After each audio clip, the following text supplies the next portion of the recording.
My lady. Live. First scene. Interesting. All right. Welcome back, everybody, to another episode of Paradyme Podcast. My voice is a little scratchy today, so just a forewarning and a heads up. This week, we're going to be continuing our conversation on the Odyssey by Homer. If somebody's got the book, go ahead and hold that up. We're going to be discussing books 5 through 8. Devin's got 5, I've got 6, David's got 7, John's got 8. And we're going to be discussing and showing kind of some of the visuals we've made and kind of what we learned and what we liked about these books. So before we jump into the content, make sure you like the video, subscribe to the channel, hit the notification bell so you are updated every time we put up a new video, and follow us on all our social media platforms. All you need will be down in the description box below, and drop a comment down below if you're reading along with us, if you're excited for the movie. If you saw the new trailer that came out 2 days ago, I don't know if you guys saw it. I saw it, yeah. Matt Damon, I totally spaced on who that was, and I was like, oh shit, that's the Martian. You know? Matt Damon. We'll go ahead and jump into the content. Before we do, what do you guys think of the new trailer?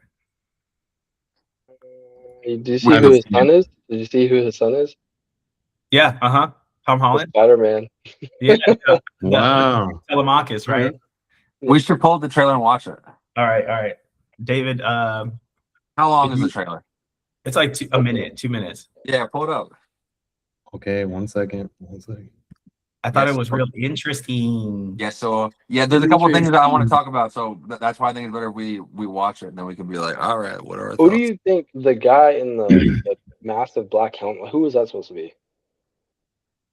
He was huge. It had to be Ajax or something. Yeah, I'm like, who's that? Well, because no, Ajax is dead. This is right. That was a flashback too. No, but Ajax, like, they're still gonna tell the story of Ajax in the Odyssey, just like how we heard it, you know? Right. Yeah. Because like what we're seeing is a bunch of like flashbacks and all these different chapters, like all the stuff that Odysseus had to do to get up to this point.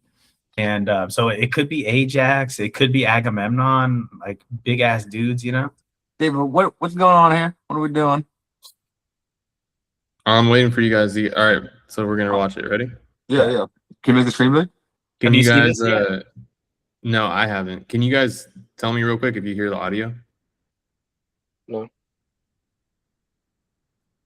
You guys need to? Oh. No. It says you're muted. Pause it. Can't hear it.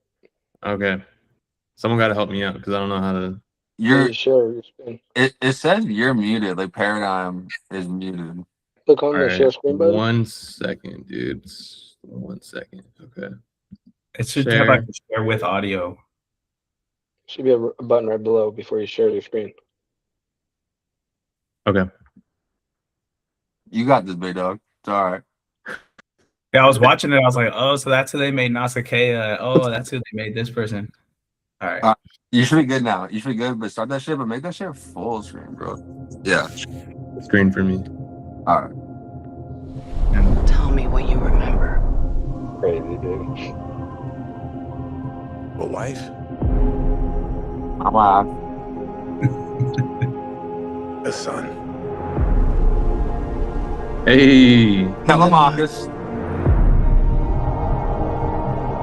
We won the war. Who's that? Ajax, probably. Help me go home.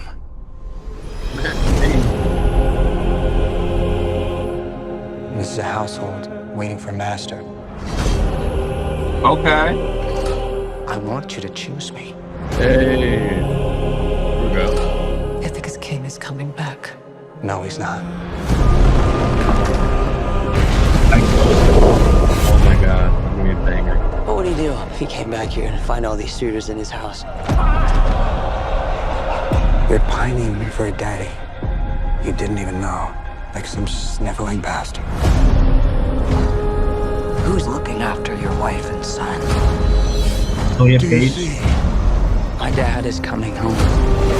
He's supposed to be Any Apollo. vengeance. No, who's he supposed to be? Bring Achilles. it all. Wait.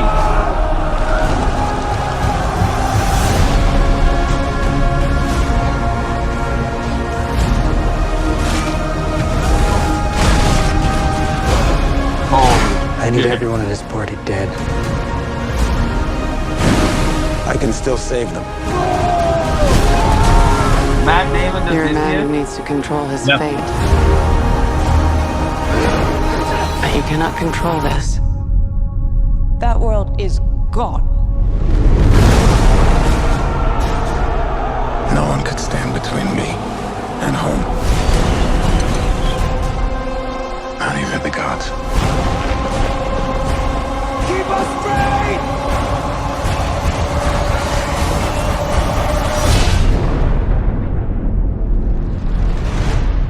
I think it's asleep.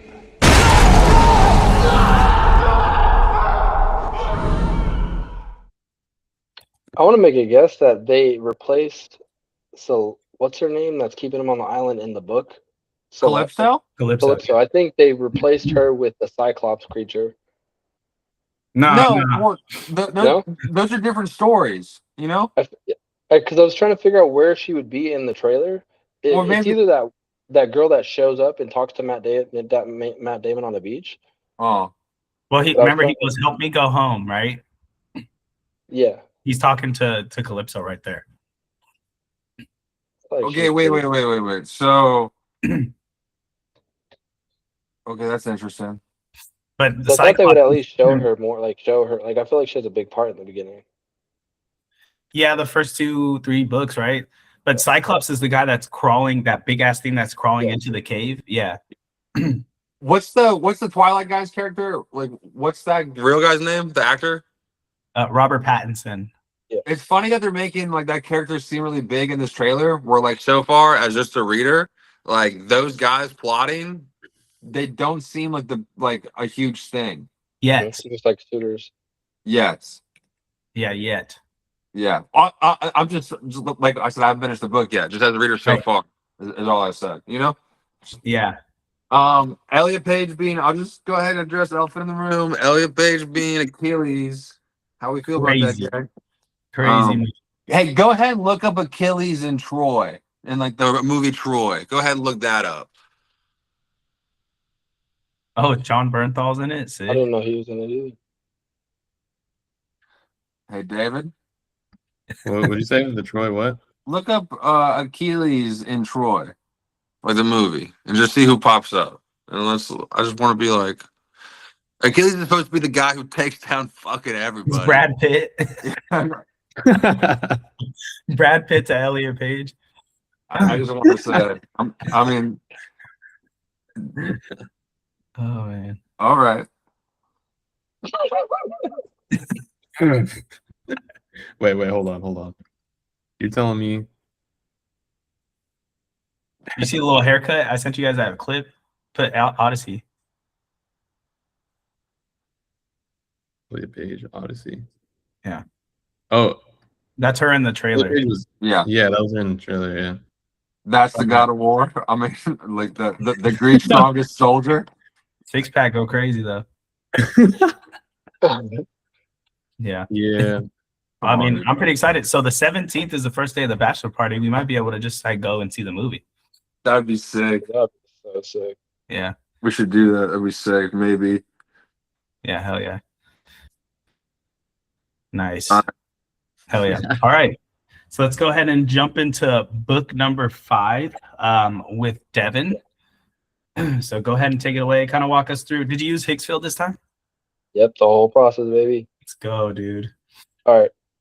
You guys see my screen? Yes. Sweet. Yes. All right. I'm not gonna walk through like exactly what I did, but essentially same process. Took all my images, turned them into videos. I created a script that was correlated directly to where the scenes needed to be lined up in my script. And then those videos then kind of just got laid out on editing software, Premiere Pro, and then I laid my voiceover over it. So, Nice. yeah, I think the most tedious part is just staying correlated to what is being said to what scenes are supposed to be showing up. Yeah. This one is a little bit longer. I kind of wanted to add a lot more detail to this story, so we'll see how this plays out based on like how we're watching it. Let me know if you guys can hear it too. If you can't hear it.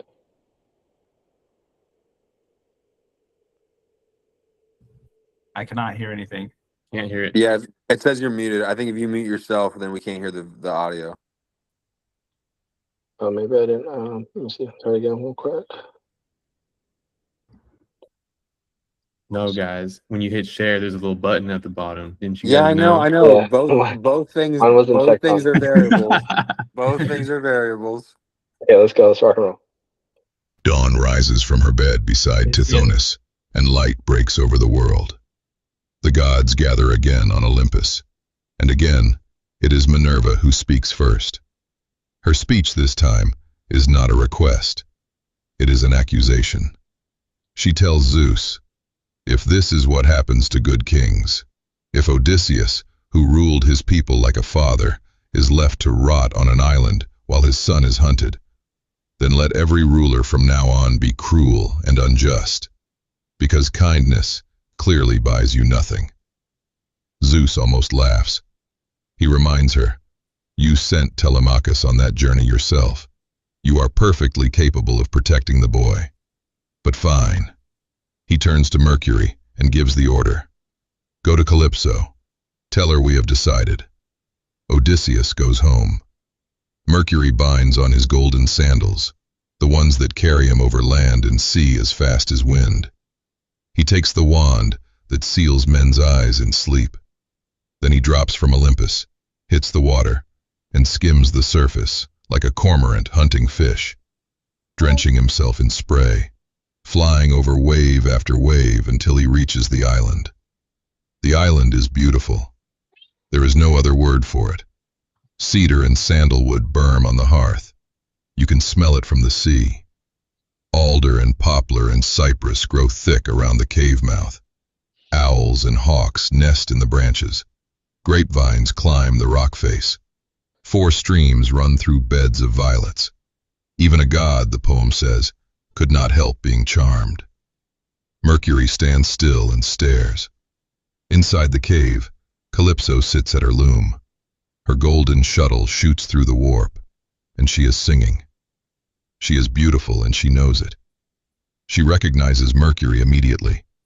Gods always know each other, no matter how far apart they live. But Odysseus is not inside.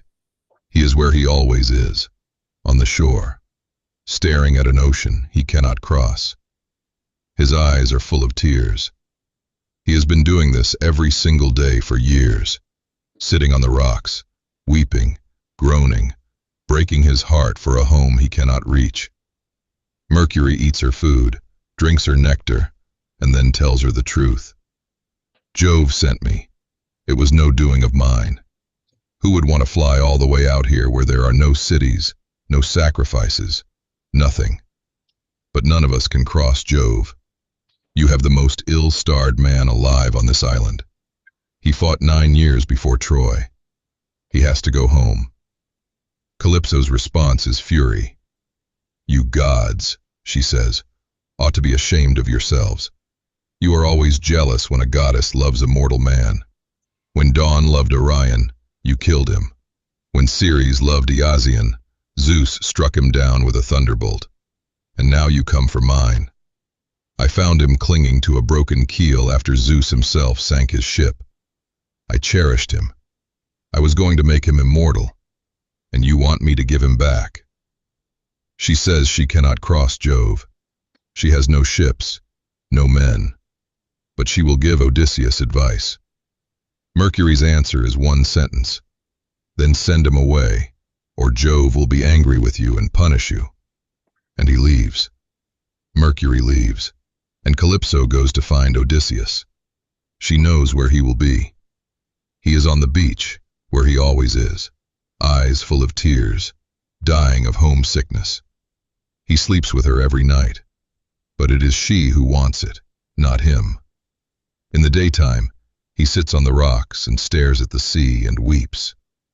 She tells him he can leave, build a raft. She will give him food, water, clothes, and a fair wind. And Odysseus shudders. He does not believe her. He says, Goddess, there is something behind this. You cannot really mean to help me home when you are telling me to cross the ocean on a raft. Not even a proper ship could make that voyage safely. Nothing you can say or do will make me board a raft, unless you first swear that you mean me no harm." Calypso smiles at this. She reaches out and touches his face. "You know a great deal," she says, "but you are wrong."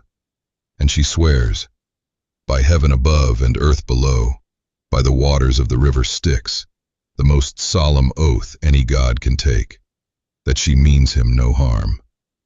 She says her heart is not made of iron. They go back to the cave together. She sits him where Mercury had been sitting. She sets mortal food before him: bread, meat, wine.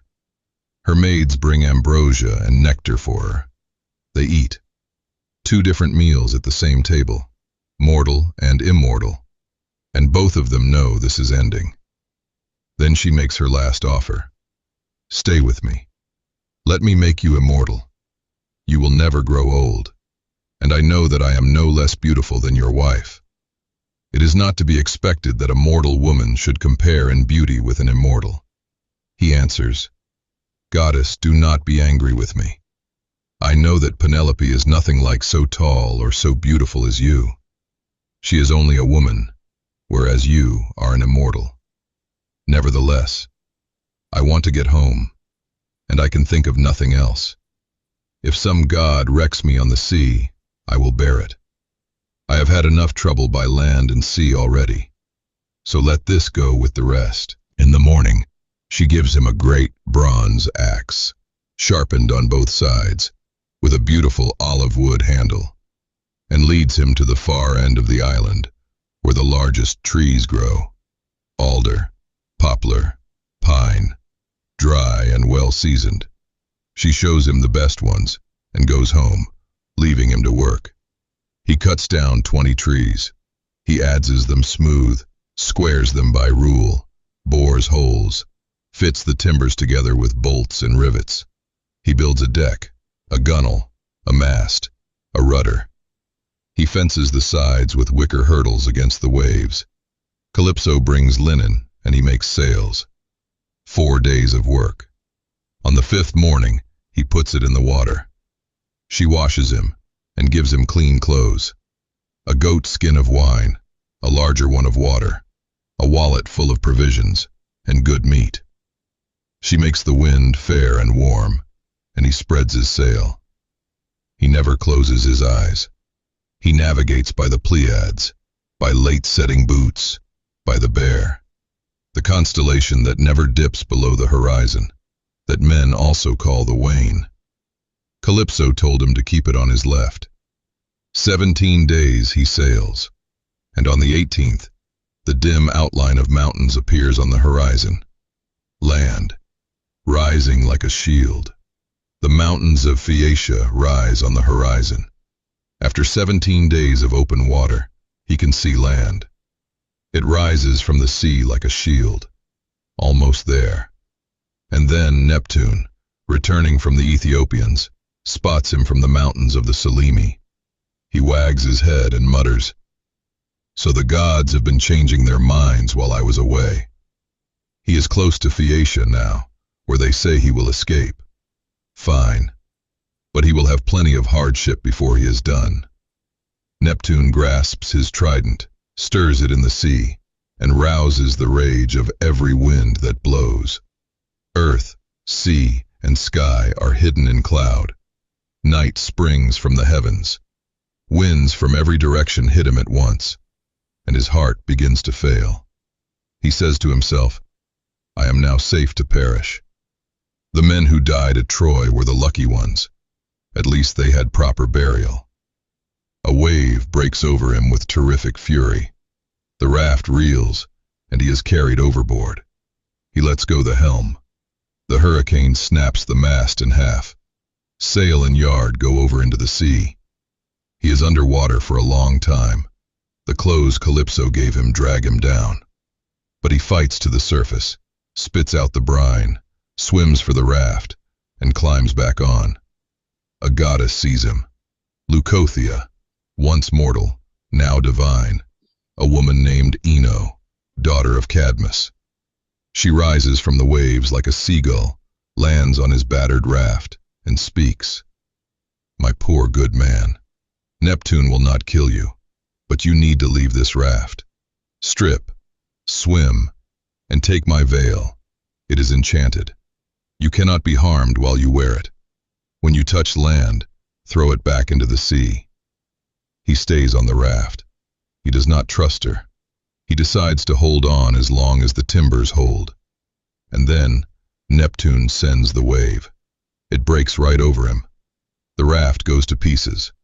The poem says, like a heap of dry chaff scattered by a whirlwind. He gets astride one plank, strips off his clothes, ties the enchanted veil around his chest, and drops into the sea.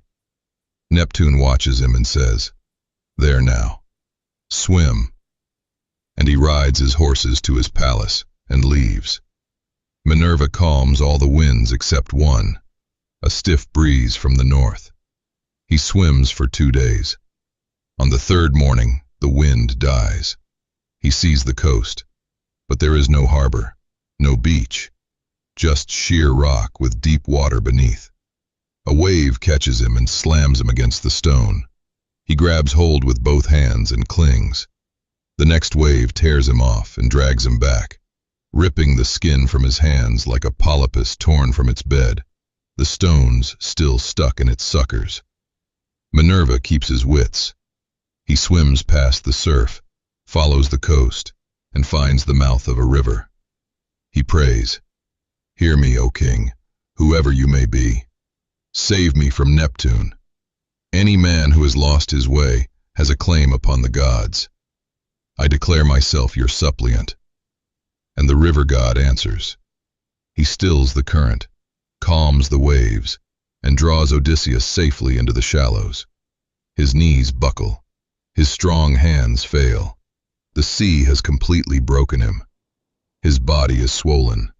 Seawater runs from his mouth and nose like a river. He cannot breathe. He cannot speak. He lies swooning. When he recovers, he takes off the enchanted veil and throws it back into the water. Ino receives it from the wave that carries it to her.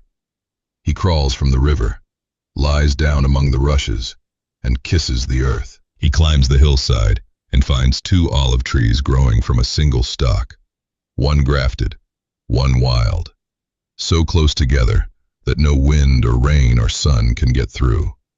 He crawls beneath them. There is a deep bed of dead leaves on the ground, enough for 2 or 3 men in winter. He pulls the leaves over himself, the way a man living alone in the country hides a brand in the ashes to save his fire, burying the last ember to keep it alive. And Minerva sheds a sweet sleep upon his eyes, and closes his eyelids, and makes him lose all memories of his sorrows. Thank you very much.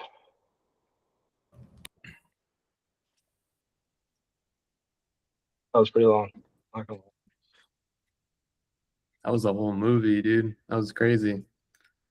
Yeah, great job, dude. I think my feedback is, for one, I think imagining when I was reading this, as I was reading, the shots that you had definitely feel like what I was picturing in my mind. Like, especially the shot of Odysseus like coming up to the sea, grabbing onto the wall, and then finding like that little pathway to get to the dry leaves. That's exactly like it's kind of creepy how accurate it was to like what I was envisioning in my mind. So I think as far as like shots, great. Your art style is still there, like the black and red, but it just evolved into something new, which is really cool. I think my only feedback is like it looks like awesome with the AI visuals. Like some of them are like, dude, they look so real, you know? But some of like the obvious ones maybe could be edited, like where his hand is like stuck to the wall. And like kind of, you know, just a little tweaks that kind of like take away from the me being wrapped in. I'm like, oh yeah, they're like, you know, but overall super solid. I actually did like how longer it was. It felt like more like I was watching a movie that I got into. Cool. Yeah, definitely different take. I think kind of getting away from trying to just get to the point rather than like, because this book was there's a lot of detail around Odysseus like getting off of this island, and I think I just wanted to incorporate it, even though there wasn't like a different environment change every like so often. I think there's just easier frame to frame to create like a longer story within the same context of what's happening.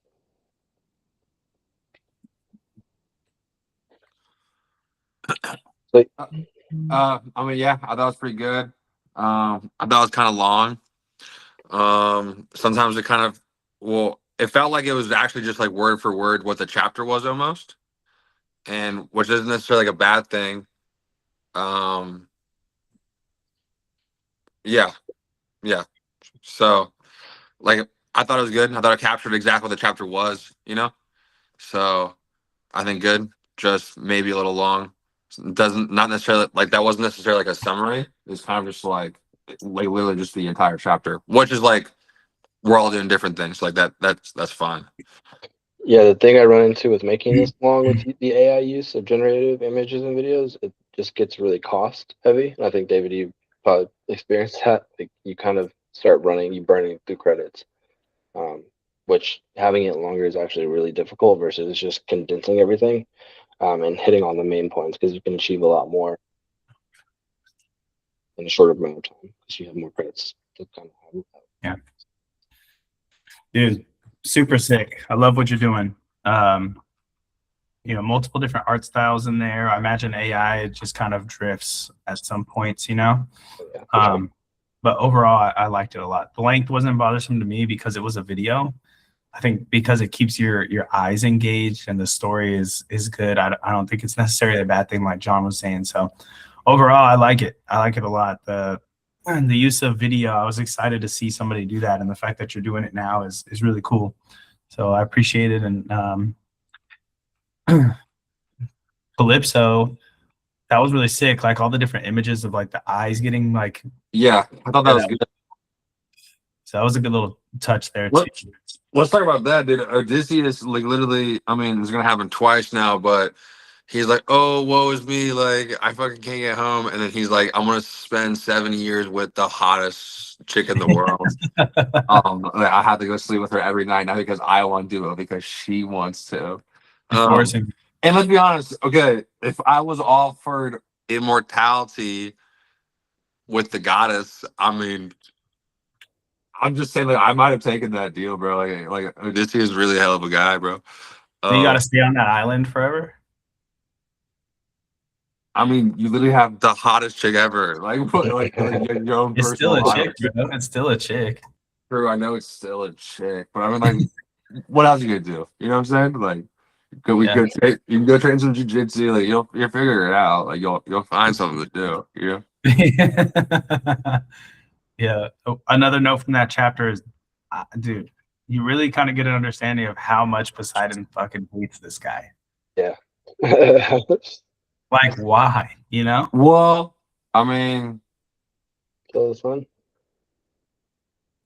well, one, because I mean, he keeps fucking with, like, okay, well, he's gonna hurt the Cyclops, right? That's one of Neptune's kids, right?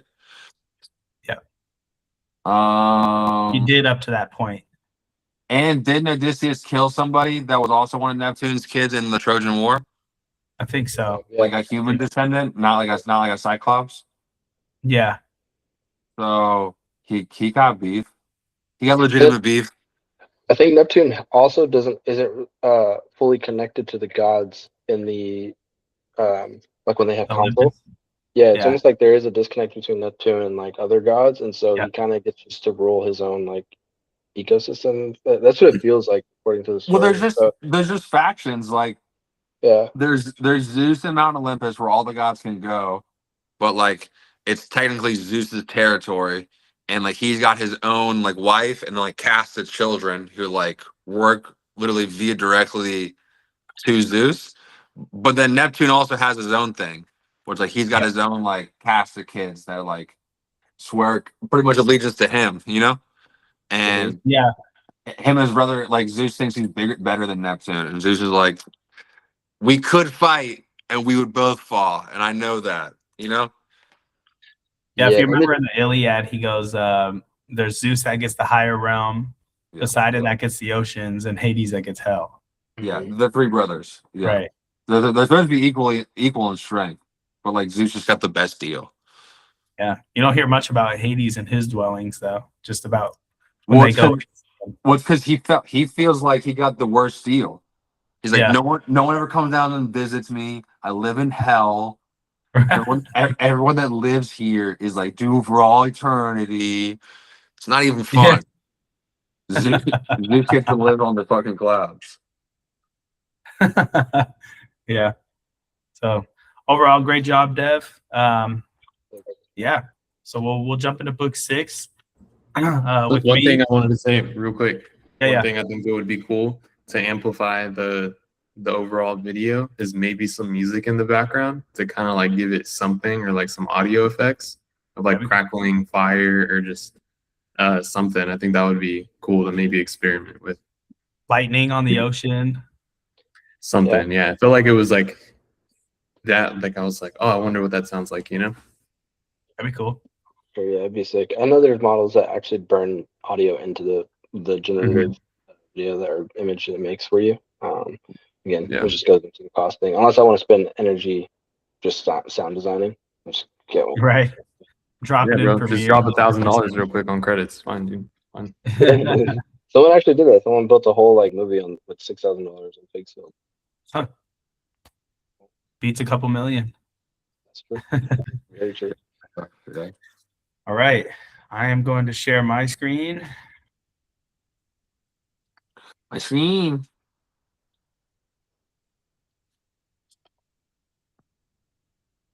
Let me know when you guys can see that.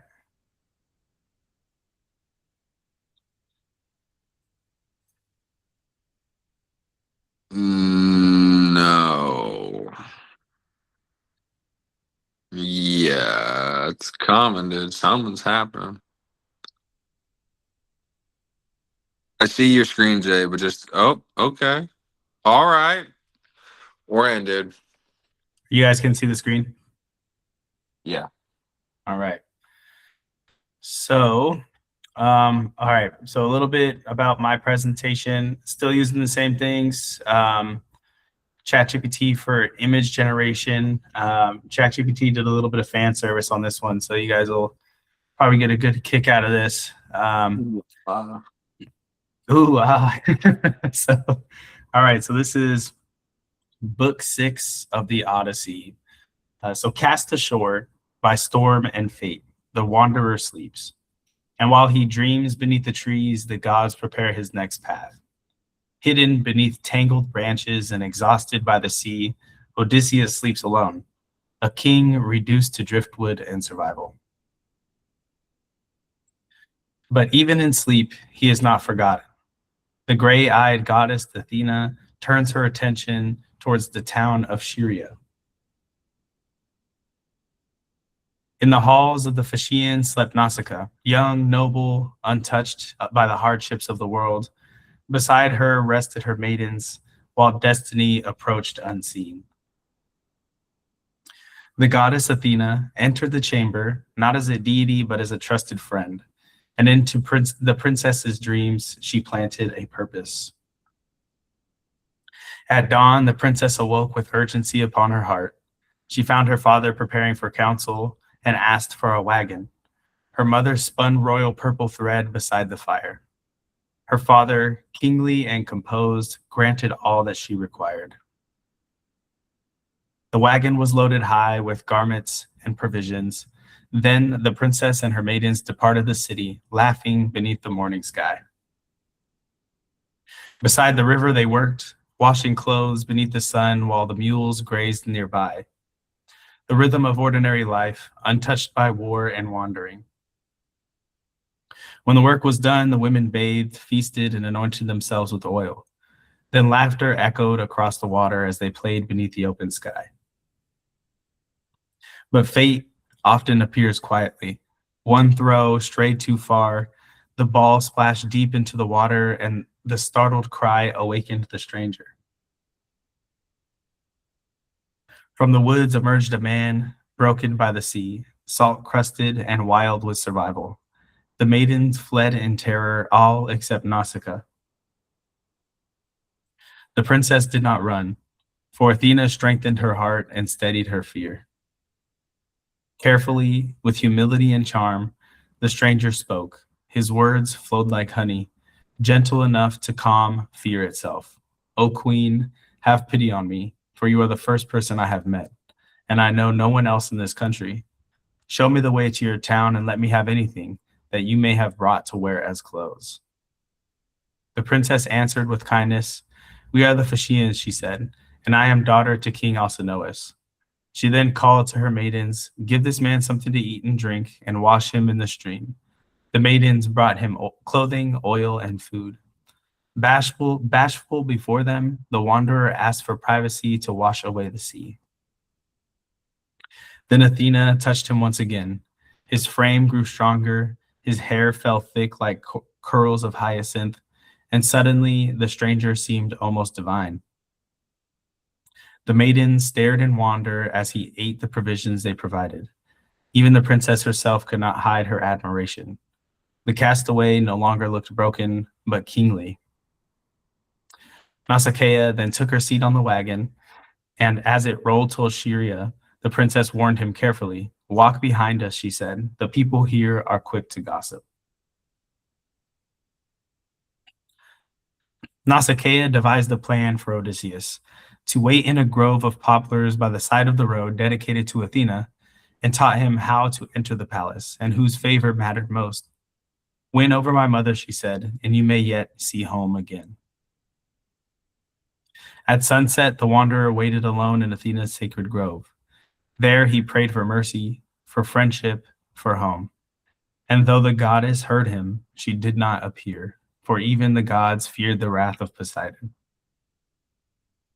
Thus, the wanderer drew near to salvation, not by strength alone, but through kindness, wisdom, and the unseen hand of the gods. Thank you. God dang, Oh, dude. damn. Yeah, I like that one, Jay. I thought that was really tasteful. Honestly, perfect. I love how you just added a cajillion more chicks to the background too. That's Chad. That's Chad, bro. I kept saying maximum 6. Maximum 6. It was like, oh, you want more tits?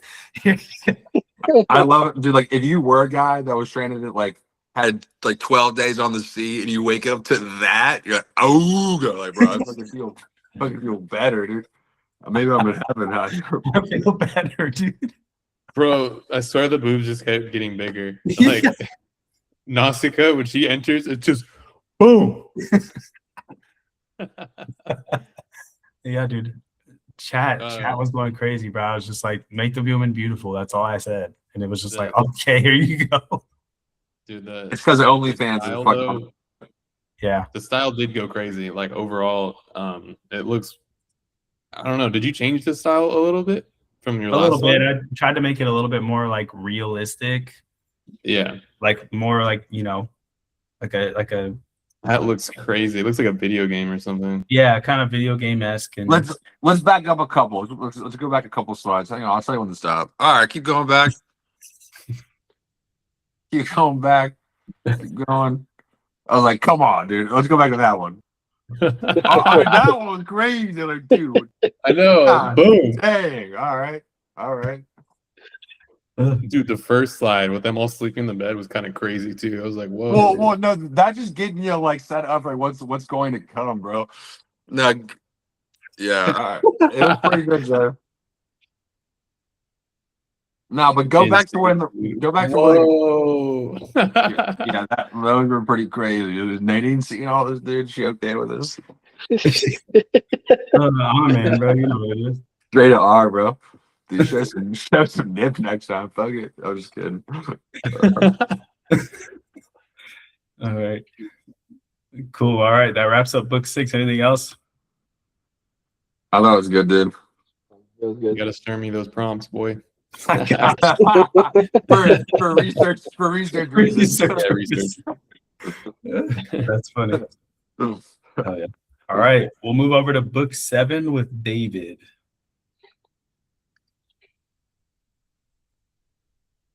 All right, y'all. Can you guys see my screen? Yes. Yeah. Okay. Does it show the bar at the top too? Or no? Yeah. Oh my god, I don't know how to get rid of that thing. Oh yeah, here we go. So, all right, this is book 7 of the Odyssey. So I'll get into it. I did try to use the Higgs field thing, but yeah, it was really expensive. I had like one good animation that I got with Adobe Firefly, but yeah, maybe I'll sign up and see what I can get for the next one. But I think I landed on an art style that I really, really enjoy. So let's get into it.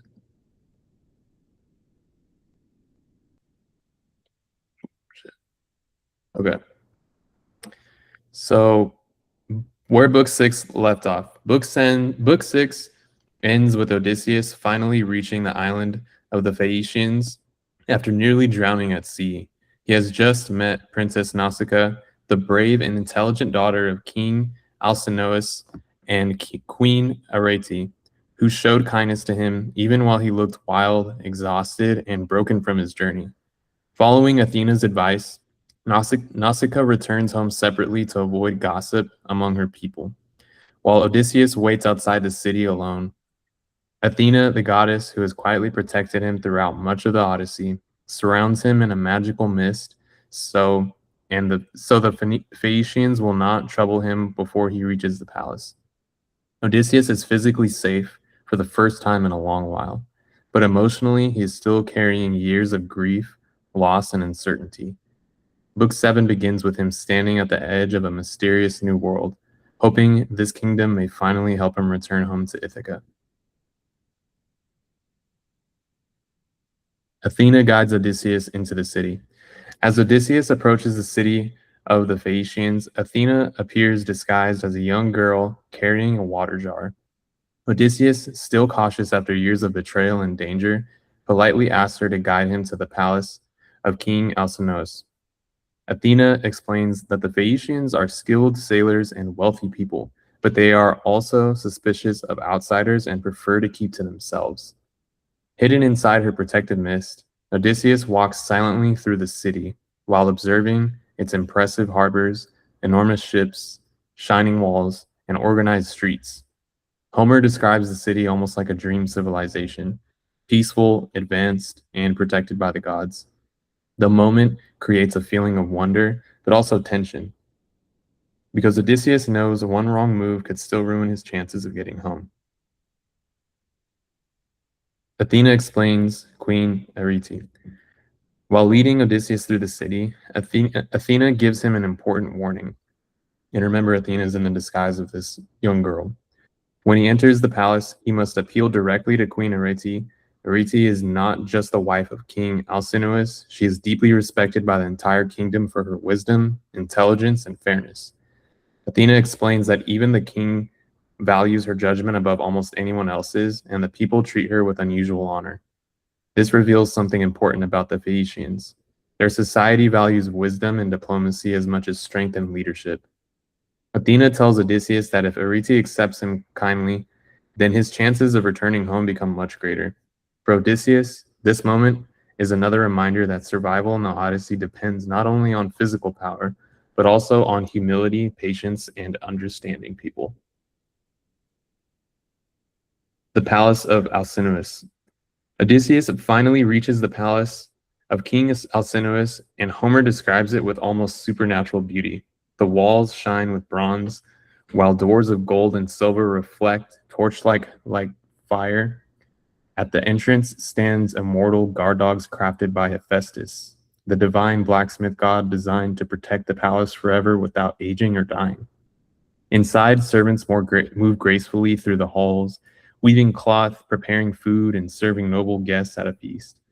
The entire palace radiates wealth, peace, and divine favor, making it feel closer to Olympus than to an ordinary human kingdom. After years of sleeping in caves, hiding on islands, and surviving storms, Odysseus suddenly finds himself standing inside one of the most magnificent places he has ever seen. The Garden of the Phaeacians. Near the palace lies a legendary garden unlike anything in the mortal world. Homer describes fruit trees heavy with apples, pears, figs, olives, and grapes that bloom and ripen continuously in every season of the year. Streams of fresh water flow through the orchard, keeping the land eternally fertile and alive.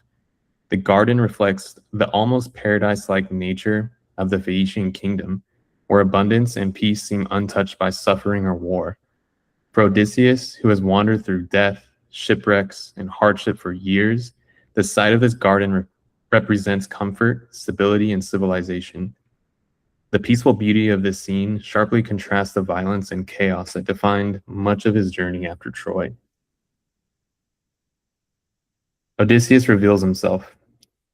Still hidden by Athena's mist, Odysseus enters the palace while the Phaeacians are making offerings to the gods before ending their feast. Quietly, he walks through the crowd hall until he reaches Queen Eurydice herself. In one sudden movement, he throws himself at her knees as a suppliant, a sacred gesture in Greek culture used by desperate strangers begging for mercy and protection. At that exact instant, Athena removes the mist around him, and Odysseus appears before the entire hall unexpectedly. The room falls completely silent as every noble and servant stares at the mysterious stranger who seemed to materialize from nowhere. The scene feels dramatic and emotional because Odysseus is risking everything on the kindness of people. Odysseus begs for help. Odysseus humbly pleads with Queen Eurydice and King Alcinous to help him return home after years of suffering. He does not yet reveal his name, but he speaks with deep exhaustion and emotion about the pain that he has endured wandering across the sea. After speaking, he sits silently in the ashes beside the earth, lowering himself physically and socially before the royal family. The hall remains quiet because the appearance of a desperate stranger in the middle of a royal feast is shocking and sacred at the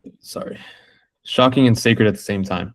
Finally, an elder named Achenius speaks up, reminding the king that strangers must always be treated with respect under the laws of Zeus, protector of guests and travelers. The scene highlights one of the Odyssey's central themes. True civilization is measured by how people treat the vulnerable. Alcinous welcomes the stranger. King Alcinous responds with generosity and dignity, immediately lifting Odysseus from the ashes and giving him a seat among the honored guests. Food, wine, and water are brought to him as servants prepare a proper welcome feast. Alcinous promises that the Phaeacians, famous for their unmatched ship and sailing skill, will help carry him safely home. Looking at the stranger's unusual appearance and sudden arrival, the king even wonders if Odysseus could secretly be a god in disguise. But Odysseus answers honestly, explaining that he is not divine at all, only a man who has suffered greatly. The emotional power of the scene comes from watching Odysseus finally receive compassion after so many years of isolation and struggle. The Phaeacians and the gods. During the feast, King Alcinous explains that Phaeacians share a uniquely close relationship with the gods.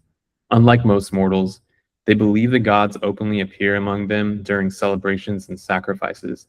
Their ships are described as almost magical, capable of crossing the sea with supernatural speed and understanding the thoughts of their sailors. This makes the kingdom feel separated from the normal human world, almost existing between Earth and Olympus itself. The Phaeacians are peaceful people who value sailing, storytelling, music, and hospitality rather than war and conquest. For Odysseus, arriving here feels like entering another kingdom, and more like stepping into a sacred final checkpoint before home. Eurydice questions Odysseus. Queen Eurydice carefully studies Odysseus and noticed something important. The clothes he is wearing were woven by her daughter Nausicaa and the women of the palace. Realizing there is more to the story, she directly asks him who he is and how he arrived on their island. Odysseus finally begins sharing part of his long journey, explaining how he was trapped by the nymph Calypso, destroyed by storms at sea, and washed ashore alone and nearly dead. He praises Nausicaa for her kindness and wisdom in helping a stranger no one else would trust. This moment marks the beginning of Odysseus slowly reclaiming his identity through storytelling. After years of silence, disguise, and survival, he begins speaking openly about his suffering. Alcinous offers Odysseus a home. Moved by Odysseus's intelligence, humility, and presence, King Alcinous makes him an extraordinary offer. He says that if Odysseus wished, he could remain in Phaeacia permanently and even marry Princess Nausicaa. The offer represents everything a wandering man could desire: safety, wealth, family, honor, and peace after years of endless hardship. But even while surrounded by beauty and generosity, Odysseus still longs only for Ithaca, his wife Penelope, and his son Telemachus. This reveals one of the deepest truths about his character. His journey is not about finding comfort somewhere else, but about returning to the life that was taken from him. Home means more to Odysseus than paradise itself. What Book 7 illustrates is the importance of hospitality, wisdom, humility, and the human longing for home. After surviving monsters, storms, gods, and isolation, Odysseus finally reaches a kingdom built on peace, generosity, and respect for strangers. The Phaeacians represent an ideal society, one that values beauty, order, storytelling, and kindness instead of endless war. The book also shows Odysseus slowly transforming back into himself, moving from a broken survivor into a respected guest, capable of sharing his story again. At its emotional core, Book 7 is about being seen, welcomed, and treated as human after years of suffering alone. Even in a place that feels almost heavenly, Odysseus' heart remains fixed on Ithaca. And that was Book 7 of the Odyssey. I thought that was pretty good, dude. Thanks, man. A lot of detail. Well, I think a lot of the pieces that you cover, like, actually extremely, like, it was a little lengthy, but like I think that your coverage of like him talking to the queen, or like where she exposes him on like this scene, like, and then it turns into when he's talking to the king, like a lot of these big pieces, I think, give your summary or the emphasis on why Odysseus is seeking to get home. Because I thought about that a lot too when I was when I read my book and was doing my video. I was like, why wouldn't he just stay?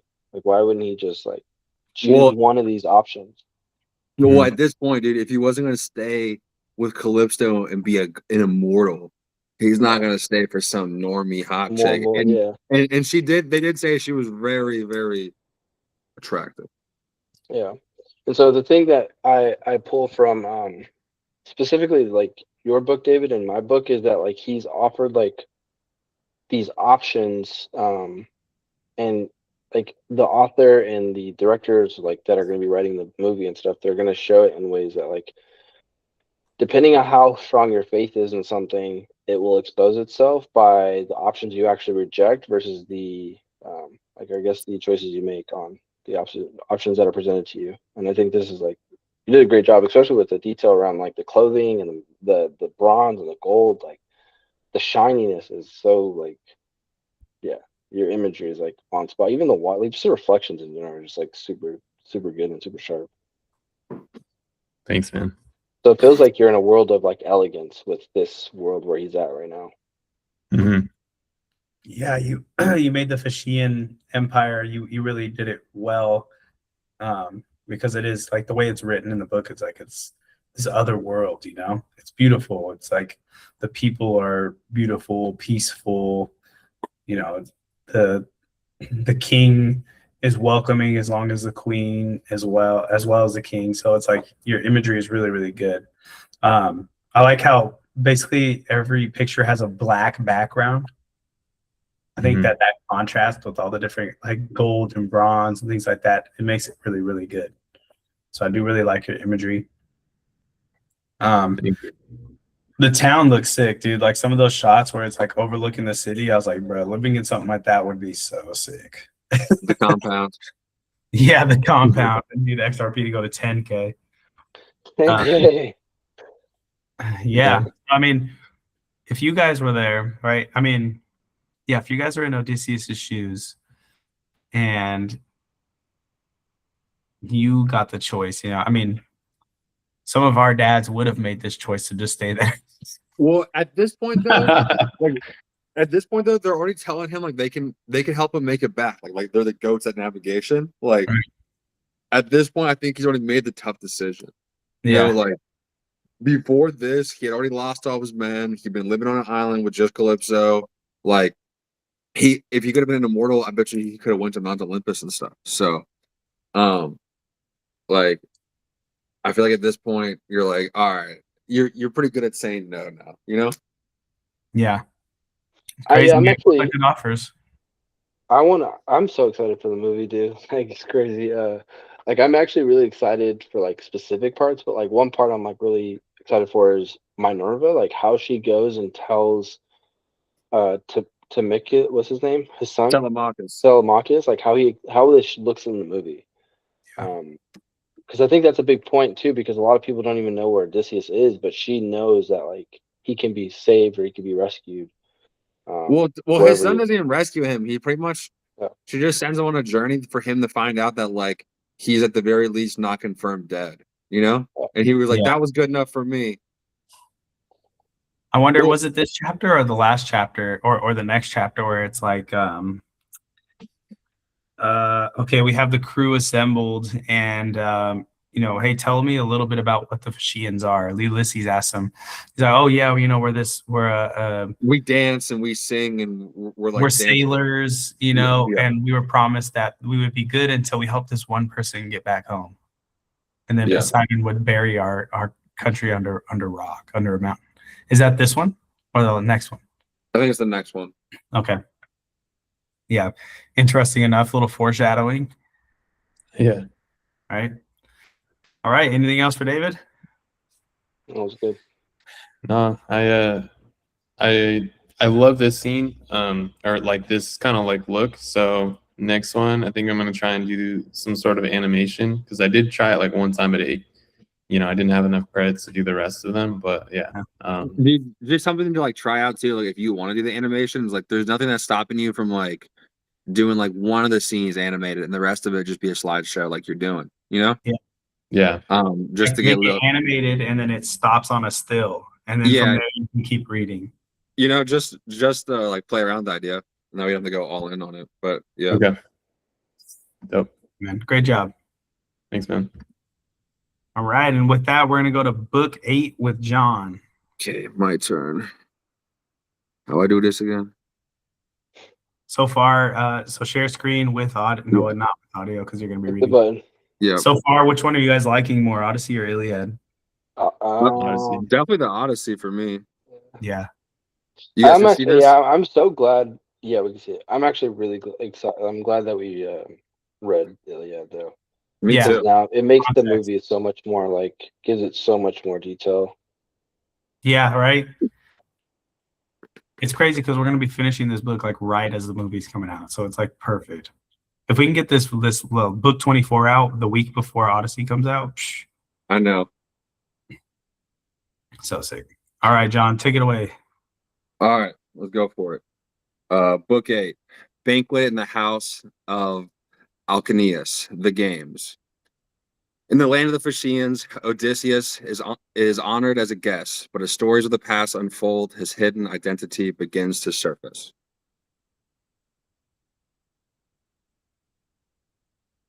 Yeah, just read that, really.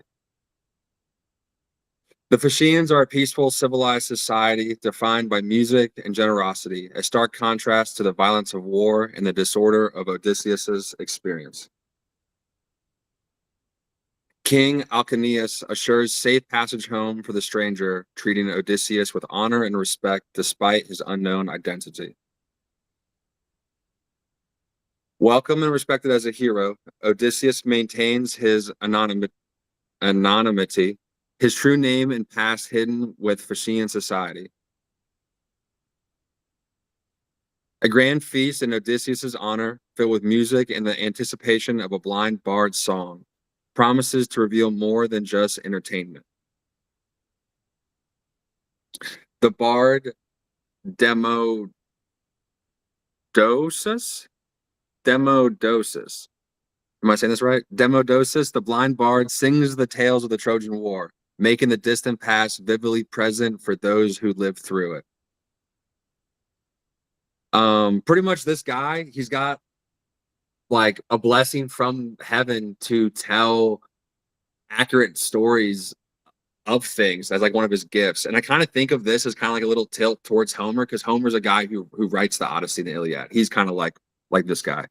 The memory becomes pain. As the bard sings of war, Odysseus weeps the distant tale of reawakening his personal memories, suffering, and past.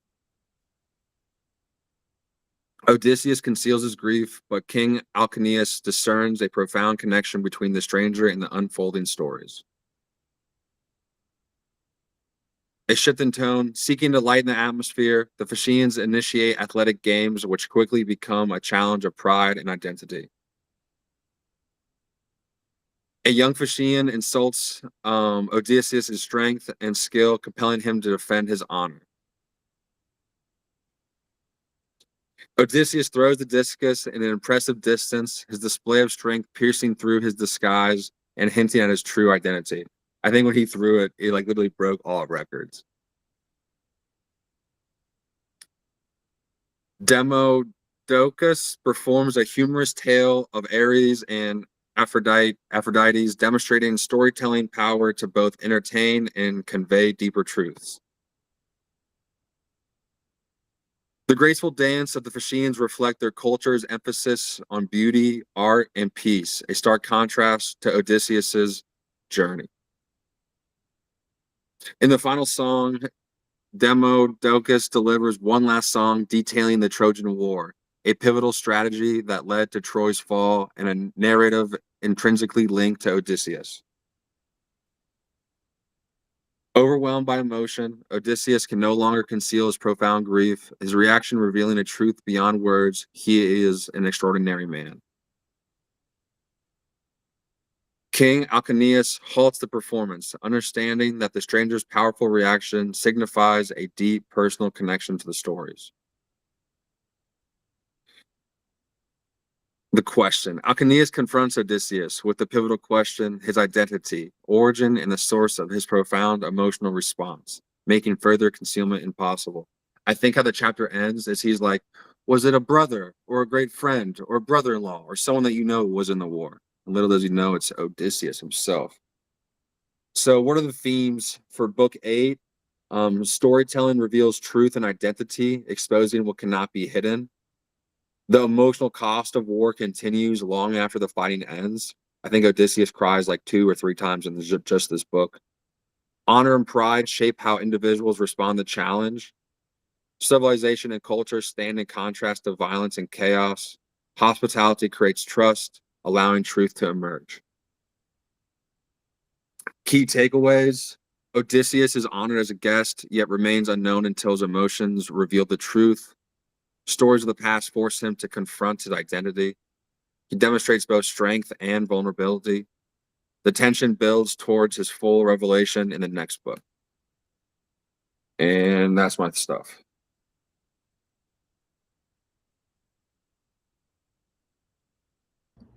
I'm all done. Nice, dude. The gifts are coming in crazy on this one, dude. Put Dracula in there. It's crazy. Oh, yeah. I'm him, bro. That's Odysseus. I'm him. I don't even care if I go blind. I don't even need to check the price tag anyway. Exactly. I will continue to be him. That's nice. Got that God particle on my hip. Nice, dude. I think you did a great presentation.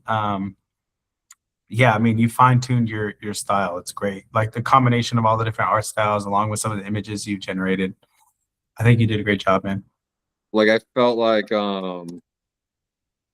like this when Odysseus slings that chocolate. They're like, holy Yeah. fuck, who is this guy? Cause atmospheric disturbance. Yeah, that's how I felt. Yeah, when his son is like, yo, like you need to stop sitting and watching and come out here and like join our games and show us what you got. Mhm. And Buddy's like, don't taunt me. Don't You're taunt a pussy. me. Right? All right, all good. Yeah, it's good. Yeah, it's I think great. it's I like just the a one. way I like the colors used in this one too. Made the images pop a little bit more. Cool. Yeah. Oh yeah. On page 547 of our book, it says here, Odysseus is talking to Alcinous, and he's like, tell us a little bit about what what the Phaeacians are. And he tells him, we're blessed by gods and this and that. But he goes, and this is a quote, he says, still, I do remember hearing my father say that Poseidon was angry with us for being too easygoing in the matter of giving people escorts. He said that one of these days he should wreck a ship of ours as it was returning from having escorted someone and bury our city under a high mountain. This is what my father used to say, but whether the god will carry out his threat or not is a matter which he will decide for himself. And it's like forecast, like There's a lot of like foreshadowing going on, like especially because we read the next 4 chapters already. Well, at least I already did. Mhm. And like, he's got to go down to Hades and hear this fortune teller or whatever, and like all this, a lot of this stuff has already been like foretold, right? Yeah.